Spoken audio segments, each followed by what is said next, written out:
hear me as well. Good morning. Thank you so much for coming. As Ylva said, I'm a research fellow here at the Swedish Institute of International Affairs. I'm very sorry that I can't address you in Swedish. I'm German myself and don't speak Swedish yet, hopefully yet. Maybe a couple of words about myself before we start. I work here on Europe-China relations. I have been working in the last decade mainly on China, Chinese domestic affairs, Chinese foreign policy. And in recent years, I moved more to the relations between Europe and China. And I thought maybe it's of interest of you how you do something like this. So in the last 10 years, I have been going back and forth to China. I must maybe add that I've studied not only political science and international relations, but also what is called cultural anthropology. So I'm not just interested in the politics of China and the policy makers, but also in the people and what the Chinese people out on the streets think about political processes, think about their political leadership. So what I've been doing is mainly conducting interviews with people, as here, that's like 10 years ago, in an old neighborhood of Beijing that has teared down long ago. Back then I was going there, asking them how it felt that they just got electricity, and that's only 10 years ago, and now there are skyscrapers in the very same place. But I also talked over the last 5 years to approximately 200 policymakers of the Chinese Communist Party, the central government, local governments in China, public officials like central bankers to understand what China is doing. So that gives you maybe a bit of an idea what my background is and where all what I tell you is actually coming from. But our question today that I pose is, do we need to fear China? And I thought before I give you some ideas about it, I thought to ask you first and make a survey a bit. So maybe you could raise your hand if you think we meaning we Europeans, should fear China. Do you indicate? That's yeah, undecided. But please try to decide. So who thinks we should not fear China? Yes. So the majority is undecided, and a couple of people are in favor and a couple are against. May I ask the ones who have just indicated that we should fear China, is there anyone who would be willing to share a reason why do you think we need to fear China? Is there anyone? Yes, please. China's been very politically powerful traditionally, but they've come out of a century of humiliation, and they're now more economically powerful than they were before. They're going to want to assert that power in some way. Very interesting. So what you've, I don't know whether everyone has understood, so I'm just briefly repeating. What he just said is China has indeed come through a century of humiliation. That you referenced that was from the mid-19th to the mid-20th century, where China experienced semi-colonialism, has gone through civil war, but it used to be very strong. And now China is kind of retaking its center stage, it's gaining lots of power economically, politically, and we might, if I understand you correctly, we might end up being heavily influenced by China. Of the ones who indicated that we should not fear China, can you give a reason? Is there anyone? No? Okay, so then I'll try to give you some reasons for both positions, because what I'm gonna do is I'm not gonna answer that question for you. I think this is something that we as grown and independent citizens need to answer ourselves, but I want to give you some arguments pro and con, and then maybe engage in a discussion with you a bit, and maybe we agree on something, who knows. And I'll do so by going through 3 dimensions, looking at politics, economics, and values.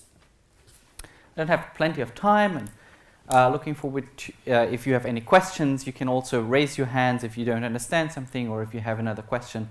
So let's try to make that as interactive as possible so that I don't tell you stuff that you're absolutely not interested in. For pro arguments. So when I mean pro argument, that means arguments that support the idea that we should indeed fear China. Why is China such a threat for us? So politically speaking, I think what is most important is that China is a very different political system than ours. I mean, it's very easy to say it's an authoritarian country. There's no democratic elections that you've all heard, I'm absolutely sure. But the question, of course, that many people have asked themselves is how has China been able to get away with that?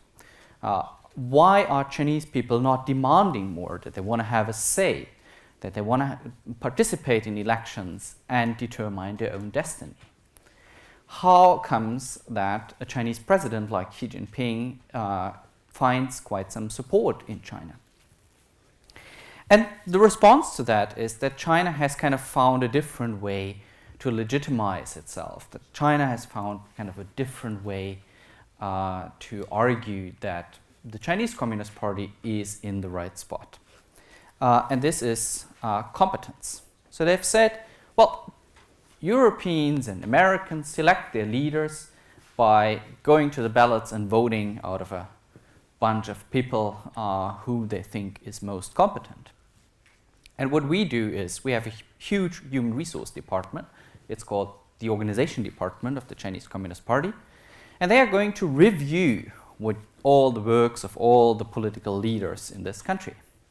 So take, for example, the Chinese president Xi Jinping. What has he done before he became president? He has never stood to election. Never in his life has anyone voted for him. But he has been starting to serve in 4 provinces, starting in Hebei, later in Fujian, then in Zhejiang. Later he became party chief of Shanghai, and then he had also multiple positions in Beijing. And you can also see even in those 4 provinces he had 2 positions in Hebei, 2 in Zhejiang, 5 in Fujian, only in Shanghai just 1 office.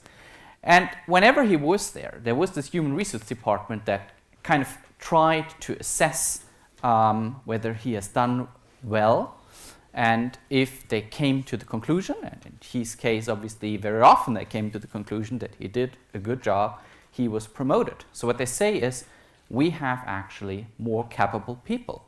And since China has been quite successful politically over the last few decades, more and more people in the world ask themselves, isn't China a good role model? Aren't they maybe picking the better politicians, not by democratic elections, but by a human resource department?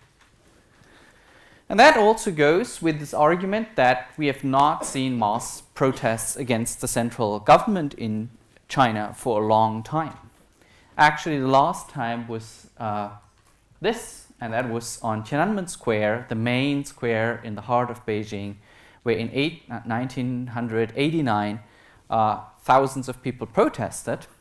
And then you've probably heard of the massacre on June 4th, 1989, when tanks then actually killed many people in Beijing. But that was the very last time, and I suppose none of you has been born in 1989, so that's a really long time ago, and ever since we haven't seen any mass protests. So people seem not to demand any change.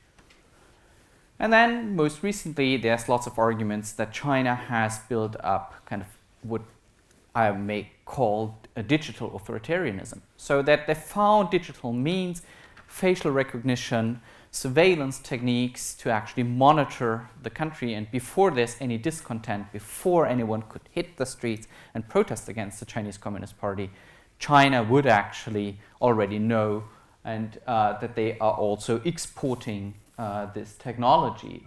Like you can see here, that's some facial recognition where automated systems actually already find some indication and specifications of the people walking on the streets.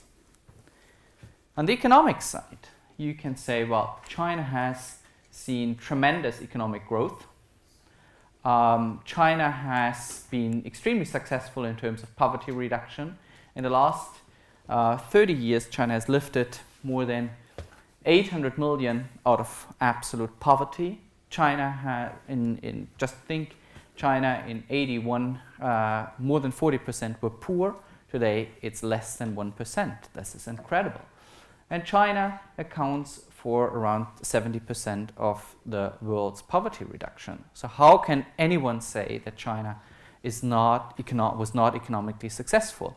And it has done so not by having a free market economy as we do, but by a very strict state-directed state capitalist system. So it's also questioning whether a liberal market economy is actually the way forward to be successful. And just to give you one example, it's a very famous one, Shenzhen. It's kind of the new Silicon Valley that China builds in competition with the US. That's Shenzhen in the 80s. That's Shenzhen today. And a final pro-argument. China is trying to redefine, and quite successful, core values, universal values. For example, human rights. China is saying, well, civil liberty rights, all fine, but civil liberty rights are really subsidiary, secondary to economic and social rights. So if you don't have enough to eat, how can you value actually free speech? And China is also trying to redefine our understanding of law. Our understanding of law is that law constrains, law actually is not an instrument of power, but a constraint to power. But for China, law is actually just an instrument of power. We talk about rule by law instead of rule of law. But how about the counter-arguments? Why should we not fear China? Well, the main argument probably is that many argue if you are economically successful, as China has been, and if you have built up a huge middle class, then this middle class will demand ultimately more. So in the first place, maybe you've been starving. Many people in the 60s have been starved to death. Tens of millions of people have starved to death in the 60s. So in the first place, you might be very happy with just having something to eat and don't worry about the next day. You have gained a lot of money, maybe, like your income has increased tremendously. But once you don't fear about what you eat tomorrow, you might want to have more, and this more is then freedom. And indeed, if you look at the country, well, within China, the mainland of China, there's no mass protests against the government. But if you look at China's special administrative region, Hong Kong, that used to be British until 1997, you see exactly that. This is Joshua Wong. Joshua Wong has just graduated from school, and he has been the leader of a mass protest of more than 1 million students hitting the streets only in 2014, and just a few days ago, almost 100,000 were hitting the streets again, protesting actually against authoritarian governance by China. And one could say, well, if Hong Kong is there, maybe the rest of the country will be there in 5 or 10 years. Also, there's many protests in China. It's just not directed against the central government. People are not asking for democracy. But on the local level, there's plenty of protests asking about environmental issues because they fear about what's happening with their environment and their health. They're asking to fight corruption of particular local officials. So there's plenty of protests, actually around 200,000 protests every year. The question is only, is it ever going to spill over that people also demand democracy? And then another counter-argument is that within the party, we concentrate in the West always on Xi Jinping. But actually, I think, has anyone heard of one of those 6 people? No? Yeah. Oh, yeah. 2 at least consider whether they've heard of them. That's already quite good, because usually Westerners don't really have heard of them, but this is like the 6 people who are running the country.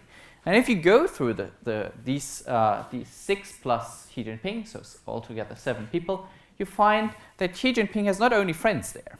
So there's different positions, different factions within the Chinese Communist Party. So it's not just that we might see protests from the Chinese people, but there might be disagreement and also rivalries and infight within the party. On the economic front, yes, China has been tremendously successful, and you've seen that picture before the graph. But what you can also see is that while China has been particularly successful after it entered the World Trade Organization, you can also see that, well, here there has been a recovery after the world economic crisis with Lehman Brothers and all that stuff. But since then, you see a continuous downward trend. And this is something that is very fearful for the Chinese Communist Party, and they call it already, they have already a name for it. It is the new normal. The new normal means we are not up to double-digit growth rates anymore, but around 6%. And it might drift even further down. Now you can say, well, if Sweden had 6% economic growth, wouldn't that be terrific? But at the same time, you have to think that the Chinese Communist Party, in order to keep unemployment low, has to create 20 million jobs every year. 20 million, so twice the size of Sweden. And that's a huge task, obviously. And since China has to accomplish that, then 6% economic growth might be a problem. There's another challenge for China, and this is corruption. I've also already mentioned that there's plenty of protests against corruption, and Xi Jinping has therefore come up and said, well, I'm going to crush on corruption and make what is called an anti-corruption campaign. But in fact, this cartoon, I think, captures quite well that while he keeps saying that he wants to wipe out corruption, the whole system in itself, the Communist Party in itself, is deeply intrigued by corruption. So it will be extremely difficult, actually, to get away with corruption. Very briefly, also on inequality, there's an internationally well-known measurement for that. It's a Gini coefficient. And it says, well, the Gini coefficient is basically says if it's at 1, then one person owns everything while everyone else in society owes nothing. If it's at 0, everyone in a society owes the same. And internationally, we usually say in the research that if it's above 0.4, then it's getting critical and we might see a revolution. And what you can see here is that China is at 0.42, and I just gave you 2 figures in comparison. Both Sweden and Germany are well below. And finally, demographics. You may have heard of this. It might be a bit difficult to go through this graph, but what it essentially tells you is that many people in China are old, and they will rely on a pension scheme very soon. So very few young people have to pay for all the old, that they can still make the living when they retire. And this is partly a result of, and you might have heard of this, the one-child policy, which has been abolished a few years ago. But for a long time, Chinese were only allowed to have 1 child. And obviously, if you have only 1 child, then there will be less young people. So there's the saying that China might get old before it gets rich. Oh yeah. The fact that you see nothing might be also telling you something. On values, finally, it is, well, I've said that China makes this argument that social and economic rights are maybe superior to civil liberty rights. But the question is China really living up to its promise? And if you look at this picture, I mean, you can't really see much. In fact, it's a picture of Beijing just from 2016. And the reason why you hardly can see anything is that there's massive pollution. So yes, there might be enormous economic growth, but that has come at a cost, and not just as a cost of freedom, of civil liberty rights, but also at a cost of the environment, and that might cause lots of pain for the society. And also, if you look at what the Chinese people say, you will find plenty of people complaining about the rule of law and legal uncertainty. Just imagine you live in a country where you can go to court, but you're never sure you get a fair trial. So in summary, what are the pros, what are the cons? China has a very different political system. It has been gaining a lot of influence politically and has been tremendously successful economically without a democracy and without a free market. It's questioning universal values such as human rights. It tries to redefine them. So that would be arguments to say, well, we should be scared. We should fear China's influence. And on the contrary, you can say, well, there's rising protests, there's lots of corruption, there might be party infight, so the political system as such is maybe less stable than we tend to believe at this moment. There's less growth, there's inequality, there's a growing middle class that will finally ask for their say. There's a demographic problem, environmental degradation, and a call for legal certainty. And that brings me to my last slide and the question, what do you think now? Should we fear China or not? And I would like you, maybe there's less people who are undecided, so maybe you could raise your hand again and say, if you think that we should fear China? Who believes that? A few more. And who thinks we should not fear China? Also a few more, but still plenty undecided. Okay, thank you.